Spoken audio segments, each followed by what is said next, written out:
Hey, boys and girls, my name's Quinn the Questioner. Join me here each week with my box of clues while we travel back in time and learn about God and the Bible.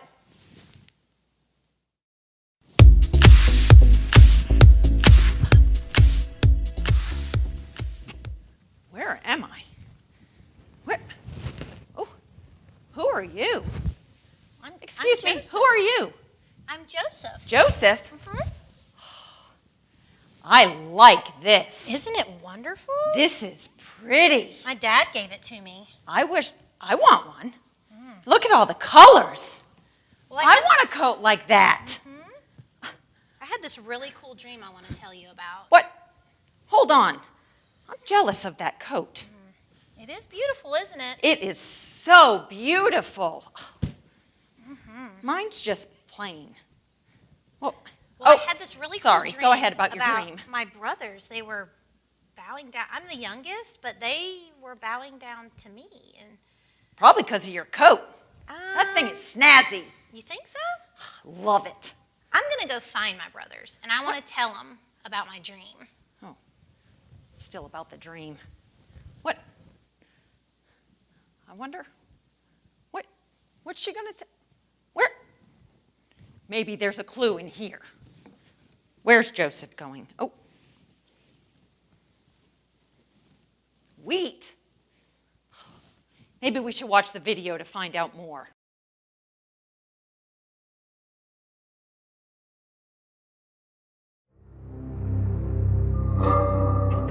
Jacob had a big family, 12 sons in all. Joseph was the next to last son of the family, and his father loved him most. Jacob even gave his son Joseph a special colorful coat, showing that he was his favorite son. Of course, his brothers were jealous of him. Who wouldn't be? Joseph had some strange dreams. Once he dreamed that he was in the field with his brothers, binding up stacks of grain in the field. Everyone else's stack of grain bowed to his. Another time, he dreamed that the sun, moon, and 11 stars were all bowing down to him. When he told his brothers and father these dreams, they weren't too happy.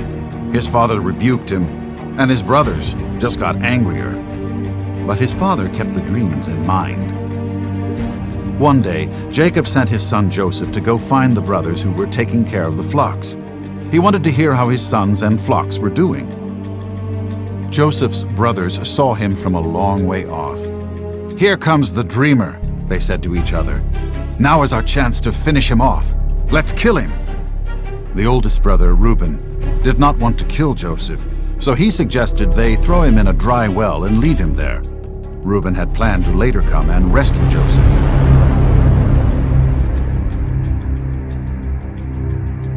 Before he could do that, some traders on their way to Egypt passed by, and his brothers decided to sell Joseph to them. And so Joseph was tied up behind a camel and forced to march all the way to hot, dry, dusty Egypt. Egypt was hundreds of miles away. They spoke a different language. They served strange idols. It was a strange new land, and Joseph would be separated from his family. Joseph was sold as a slave to a man named Potiphar. Potiphar's wife was determined to get her way, and one day she grabbed Joseph and tried to force him to sin. Still, Joseph resisted. He ran away from the scene, but Potiphar's wife had grabbed his coat. She was so angry that she lied about him to Potiphar. The accusation landed Joseph in jail. Not only had he been traded as a slave to Egypt, but now he had been thrown in jail for something he didn't even do. Even while he was in jail, Joseph stayed true to God. God had big plans for him. While he was in that Egyptian jail, he had a reputation for being wise and for telling the meaning of people's dreams. One day, Pharaoh, the ruler of Egypt, had bad dreams that perplexed him. He could not understand what they meant and was dead set on trying to figure it out. He asked his advisors, but they could not help. He asked his magicians, but even they could not explain the dreams. Then one of Pharaoh's servants remembered that Joseph was known for interpreting dreams. Joseph was brought from prison and taken to Pharaoh. Pharaoh told Joseph everything that happened in his strange and scary dream. Joseph knew exactly what the dream meant, and he carefully explained the meaning to Pharaoh.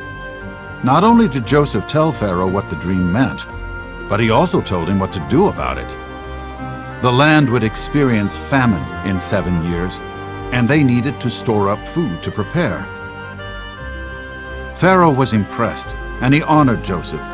In fact, he made Joseph the second-in-command ruler over all of Egypt. Although he had been rejected by his family and left for dead, he had risen to power and greatness because God was with him. Later on, when Joseph was giving food to the people, his own brothers came to him for help. You can imagine how surprised they were to see their own little brother whom they had left for dead. He was now ruling one of the greatest countries in the world. Joseph brought his whole family to live in Egypt. Even though things looked bad for Joseph, God turned it into good.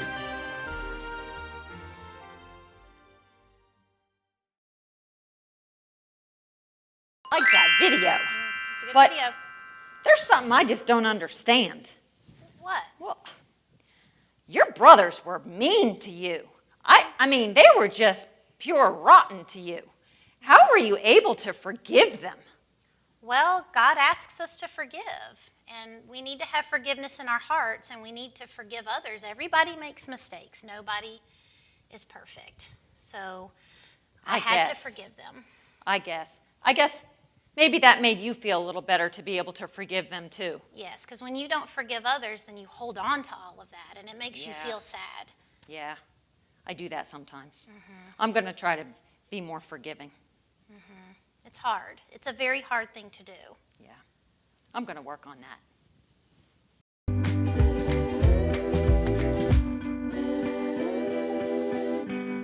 Hi, boys and girls.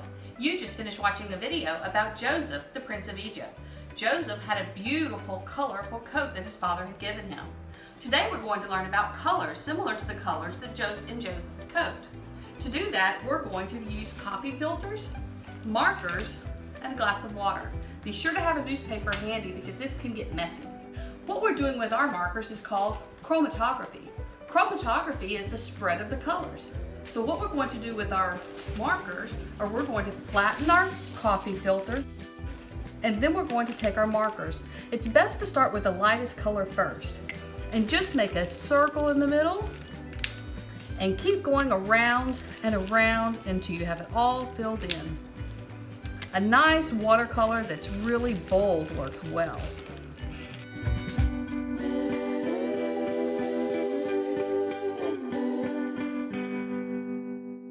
After you're finished with that, boys and girls, take your coffee filter and fold it in half, and then fold it in half again.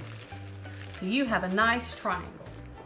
Take that triangle and put just the tip into the water.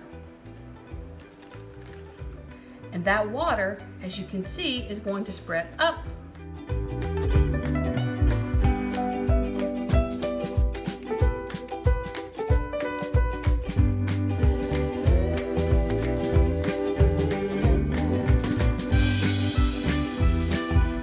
Okay, boys and girls, that took about 5 to 10 minutes.